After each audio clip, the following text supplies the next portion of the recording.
Hello दोस्तों, जैसा कि आप सभी को पता है, आप लोगों ने थंबनेल देख के समझ ही लिया होगा कि हम लोग जाने वाले हैं अपने बिहार के सबसे फेमस शहर सासाराम से पटना की ओर। और हम क्यों जा रहे हैं वो भी आप लोगों को वीडियो में सब कुछ पता चल जाएगा। तो दोस्तों, वीडियो में आप लोग आखिर तक बने रहिएगा और पूरी जर्नी का मजा लीजिएगा। जो भी कुछ होगा हम आपको जरूर दिखाएंगे। और चैनल जो है उसे सब्सक्राइब जरूर कर दीजिएगा। तो चलिए फटाफट करते हैं पूरा का पूरा सामान का पैकेजिंग और आपको दिखाते हैं कि हम क्या क्या सामान ले जा रहे हैं। तो दोस्तों देख सकते हैं हमने सारा अरेंजमेंट कर लिया है। आप लोग देख सकते हैं कैमरे में क्या क्या हमने अरेंजमेंट किया है। यहाँ पर हमारा कुछ पैसे हैं, दवाइयाँ हैं, तेल है, यहाँ इलेक्ट्रोल है, यहाँ पर आपको देख सकते हैं मूव है, पेन किलर है, साथ में हमारा ईयरपोड, पावर बैंक, हमारा माइक, यहाँ पर हनी है और यहाँ पर कुछ केले भी ले लिए हैं हम लोगों ने। अपना पावर बैंक है, यहाँ पर हमारा एडमिट कार्ड, डॉक्यूमेंट्स और उधर डायरी भी ले लिए हैं। कुछ याद आया उसको भी लिखा जाएगा। साथ में अपना मोबाइल फ़ोन, चार्जर और आप लोगों के लिए वीडियो बनाने के लिए यहाँ पर एक सेल्फी स्टिक भी। साथ में हमने कुछ खजूर और काजू भी ले लिया है। भाई भूख लगे कल सुबह तो हमें खाना पड़ेगा। और दोस्तों इन सब चीज़ों को हम करते हैं अब फटाफट पैक। तो दोस्तों हमारा सामान पैक हो गया और हम अपना जो है जूता पहन के तैयार हो गए हैं। हम निकल रहे हैं अपना मंजिल की ओर। तो रास्ते में आपको बता देता हूँ कि हम लोग जा कहाँ रहे हैं। दोस्तों हम जा रहे हैं सासाराम से पटना की ओर। और हम जा रहे हैं पटना में कहाँ, तो पटना में एक गर्दनी बाग जगह है जहाँ पर बिहार पुलिस का फिजिकल हो रहा है वहाँ पर। और हम लोग वहाँ पर जाकर अपना फिजिकल देने वाले हैं। उसके लिए आपको पूरा जर्नी दिखाएंगे इस वीडियो में, इसलिए चैनल को बीच में भागे छोड़िएगा मत, इसलिए पूरा वीडियो देखिएगा और आपको मनोरंजन जरूर मिलेगा। ऑटो की टेढ़ी मेढ़ी गलियों से निकलते हुए सफर की असली शुरुआत हो गई है। दिल में था पटना पहुंचने का जोश। हर मोड़ पर शहर की चहल पहल दिख रही थी, जैसे गलियां भी अपनी कहानी सुना रही हो। फिर अचानक खुला हुआ हाईवे सामने आया। लंबी सीधी सड़क और दूर तक फैला आसमान। हवा चेहरे से टकरा रही थी, स्पीड बढ़ रही थी और दिल का उत्साह भी था। यह सिर्फ सफर नहीं था, यह पटना की तरफ बढ़ता एक एहसास था। सासाराम स्टेशन के एंट्रेंस गेट पर पहुंचते ही सफर का असली माहौल महसूस होने लगा। भीतर कदम रखते ही टिकट काउंटर पर लगी हलचल और लोगों की भाग दौड़ साफ दिख रही थी। कोई टिकट ले रहा है, कोई ट्रेन का समय पूछ रहा है, तो कोई अपने सफर के लिए तैयार हो रहा है। इस स्टेशन की रौनक ही अलग है। हर चेहरे के पीछे एक नई मंजिल की कहानी छुपी हुई है। सीढ़ियाँ चढ़ ही रहा था कि पीछे से एक भाई साहब मेरे कैमरे में हीरो बनकर एंट्री मारते हैं, बिना ऑडिशन के सीधा पोज। मैं ऊपर प्लेटफॉर्म ब्रिज पर पहुंचा। नीचे ट्रैक ऐसा दिख रहा था जैसे कोई फिल्म का सीन चल रहा हो। हवा तेज, लोग भागते हुए और मैं पूरी सिनेमैटिक फिल्म के साथ रिकॉर्डिंग में लगा था। तभी दूर से कोयले से लदी मालगाड़ी धड़कती हुई आई। आवाज ऐसी कि पूरा ब्रिज हिल गया। उस पल लगा ये कोई साधारण शॉट नहीं है, ये तो पूरा स्टेशन वाला एक्शन सीन बन गया है। फिर मैं लिफ्ट से नीचे प्लेटफॉर्म पर उतरा और लगा जैसे पूरा शहर यही इकट्ठा हो गया है। कोई भाग रहा था, कोई फोन चिल्ला रहा था, कोई अपनी बैग संभालते संभालते हीरो बन रहा था। मैं भी चुपचाप कैमरा ऑन करके इस भीड़ वाले सीन का मजा लेने लगा। असली स्टेशन वाली फीलिंग तो यही है। ट्रेन लेट थी तो सोचा खाली खड़े रहने से अच्छा है स्टेशन के नेम बोर्ड के पास ही थोड़ा शूट कर लिया जाए। वही खड़ी होकर आराम से कुछ शॉट रिकॉर्ड किया। पूरा स्टेशन वाली माहौल साथ में कैद हो गया। फिर घड़ी की तरफ देखा, 11:40।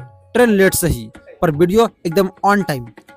जैसे ही अनाउंसमेंट हुआ कि ट्रेन आने वाली है, पूरा प्लेटफॉर्म एकदम सतर्क हो गया। जो बैठा था वो भी स्प्रिंग की तरह खड़ा हो गया। ट्रेन लगते ही ऐसा लगा जैसे फ्री एंट्री का ऑफर हो। सब लोग जल्दी जल्दी अंदर घुसने लगा। मैं भी अपना बैग संभालते हुए भीड़ के साथ किसी तरह डिब्बे में एंट्री मारा गया। अंदर जाकर सीट की खोज ऐसे शुरू हुई जैसे कोई खजाना ढूंढ रहा हूँ। आखिरकार में एक बच्चे के पास थोड़ी सी जगह मिली, वहीं एडजस्ट हो गया और तभी ट्रेन चल पड़ी। अब हमारा असली सफर शुरू हो गया।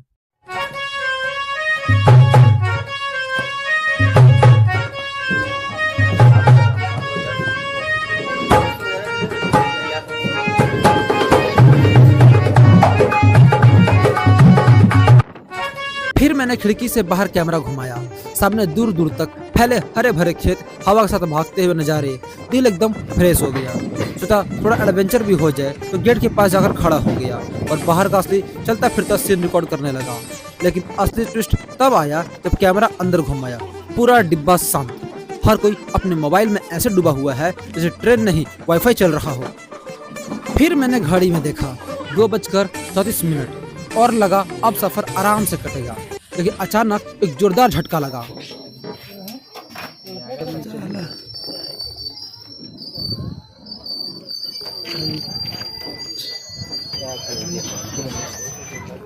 पता चला कि हमारी ट्रेन भैंस टकरा गया है। सब लोग एक दूसरे को चेहरा देखने लगा, जैसे पूछ रहा हो ये क्या हो गया। कुछ देर तक हलचल, चर्चा और अंदाजे चलते रहे। करीब 1 घंटे की रुकावट के बाद आखिरकार ट्रेन फिर से चली।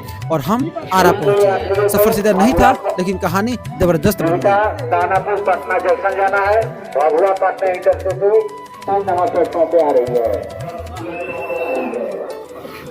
आरा पहुंचते ही मेरी सीट पर एक छोटा सा नया दोस्त आकर बैठ गया, जिसे पहले से ही वो मुझे पहचानता हो। थोड़ी देर में हमारी बातें शुरू हुई, फिर हंसी मजाक और हमारी वही सीट हमारा छोटा सा दुनिया बन गई। हम खेलते बात करते रहे और पता ही नहीं चला कब रास्ता कट गया।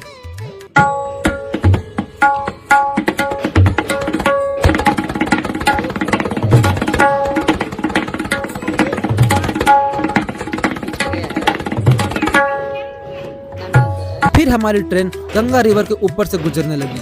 नीचे लहरें, ऊपर हम, और मैं सोच रहा था भाई ये शॉट तो बनता है।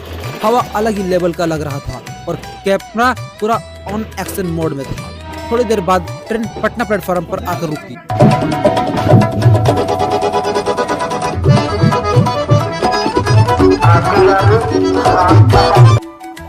दिल बोला चलो हीरो की तरह एंट्री मारते हैं। नीचे उतरकर मैंने ऐसे ऐसे यादगार शॉट लिए जिसे ये सफर नहीं पूरी फिल्म का क्लाइमेक्स हो। फिर मैं सीढ़ियों से ऊपर चढ़ा, इधर उधर नजर रखते हुए नीचे उतरा, टीटी से ऐसे बचते हुए जैसे कोई सीक्रेट मिशन पर हूँ। किसी तरह स्टेशन के बाहर निकला तो लगा मानो गाड़ियों का मेला लगा हो। हर तरफ बस पार्किंग ही पार्किंग, ऊपर से भीड़ ऐसी कदम रखने की जगह सोचनी पड़े।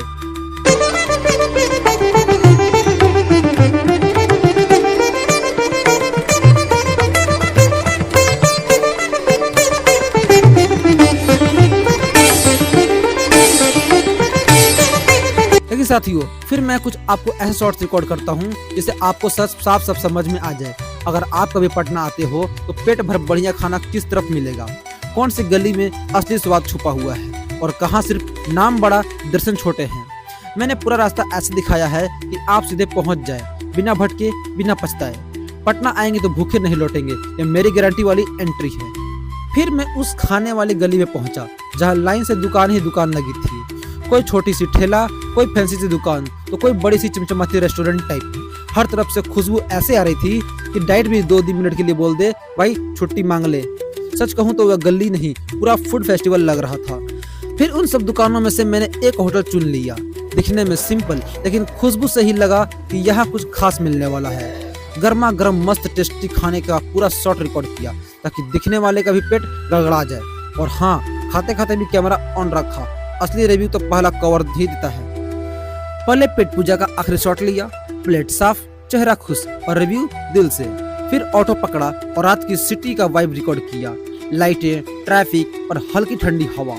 कुछ ही देर में मैं अपने एग्जाम सेंटर पहुंच गया। रात तो थी लेकिन अंदर अलग टेंशन वाला माहौल।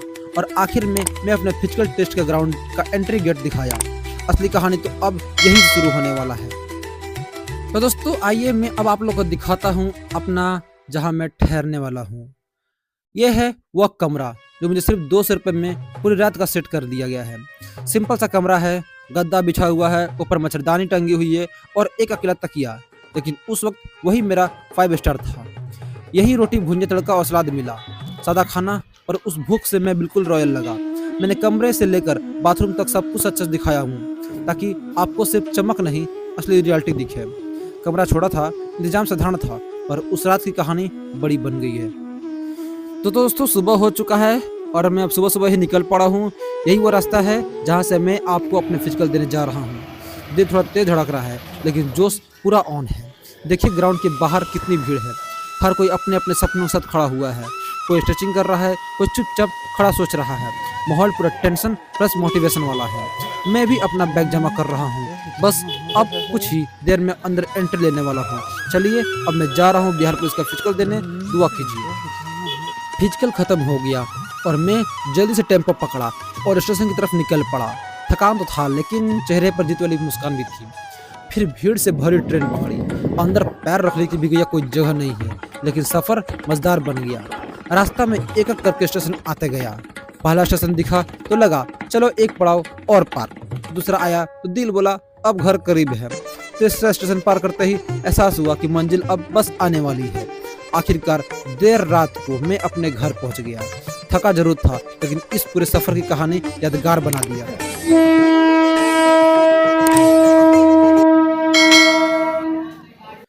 स्टेशन पर उतरते ही सबसे पहले मैंने अपनी मम्मी के लिए मिठाई खरीदी। बस उसी खुशी का शॉट भी रिकॉर्ड कर लिया क्योंकि ये पल सबसे खास था। फिर मिठाई हाथ में लेकर सीधे घर की तरफ निकलना पड़ा। आखिरकार लंबा सफर पूरा हुआ। बस दोस्तों, आज का वीडियो यही खत्म करता हूँ। अगर सफर पसंद आया हो तो लाइक जरूर करना और शेयर भी करना और चैनल को सब्सक्राइब जरूर कर देना। धन्यवाद।